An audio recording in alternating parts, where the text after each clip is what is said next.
حضرت امام علی رضی اللہ تعالیٰ عنہ کی خدمت میں ایک شخص آیا اور عرض کرنے لگا، یا علی، میں نے اپنی بیٹی کی شادی کروائی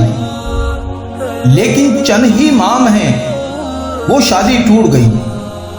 آج کل لوگوں کا پتہ نہیں چلتا، بظاہر تو اچھے لگتے ہیں لیکن رشتہ رکھنے کے بعد اصل چہرہ ظاہر ہو جاتا ہے۔ کیا کوئی ایسا عمل نہیں جس سے ہم شادی سے پہلے یہ دیکھ سکیں کہ یہ لڑکی یا لڑکا شادی کرنے کے قابل ہے یا نہیں؟ اس سوال پر حضرت امام علی رضی اللہ تعالیٰ عنہ نے فرمایا، اگر تم اپنی بیٹی کے لیے رشتہ دیکھ رہے ہو تو تم لڑکے میں یہ دیکھو جو لوگ اس سے مرتبے میں کم ہیں، حیثیت میں کم ہیں، اگر ان کی عزت کرتا، ان کا خیال رکھتا ہے تو سمجھ جاؤ یہ زندگی میں ایک اچھا شوہر بھی بنے گا اور اپنی بیوی کا بھی خیال رکھے گا۔ لیکن اگر جو رتبے میں اس سے بڑے ہیں ان کی تو عزت کر رہا ہے لیکن جو مرتبے میں کم ہیں ان کا احساس نہیں کرتا تو سمجھ جانا کہ یہ انسان تمہاری بیٹی کے لیے صحیح نہیں۔ اتنی ہی دیر میں دوسرا شخص اٹھا اور پوچھنے لگا، یا علی،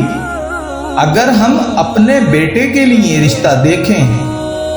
تو کیسے پتہ چلے کہ کیا لڑکی ہمارے بیٹے کے لیے صحیح ہے یا نہیں؟ اس پر حضرت علی رضی اللہ تعالیٰ عنہ نے فرمایا، جب اپنے بیٹے کے لیے رشتہ دیکھنے جاؤ تو لڑکی سے چند سوال پوچھو اور تھوڑی دیر گفتگو کرو۔ اگر لڑکی صرف اپنی خوبیاں بتاتی رہے اور ہر بات پہ اپنی تعریف کرتی رہے تو سمجھ جانا یہ لڑکی خود پسندی کے دلدل میں گرفتار ہے۔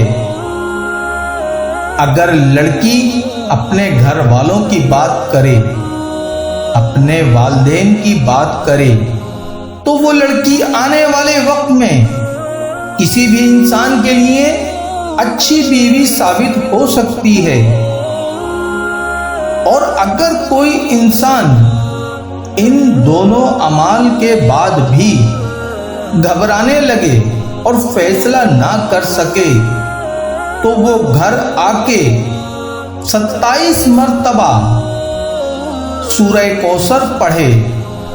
اور سو جائے۔ اگر خواب میں خوشحالی یا وہ لڑکا اچھے لباس میں نظر آئے یا وہ لڑکی اچھے لباس میں نظر آئے تو وہ انسان سمجھ جائے کہ رشتہ مبارک ثابت ہوگا۔ لیکن اگر خواب میں آگ یا شیطانی مناظر یا خون یا اس لڑکی یا لڑکے کا خراب روپ دیکھے تو پھر وہ رشتہ بہتر ثابت نہیں ہوگا۔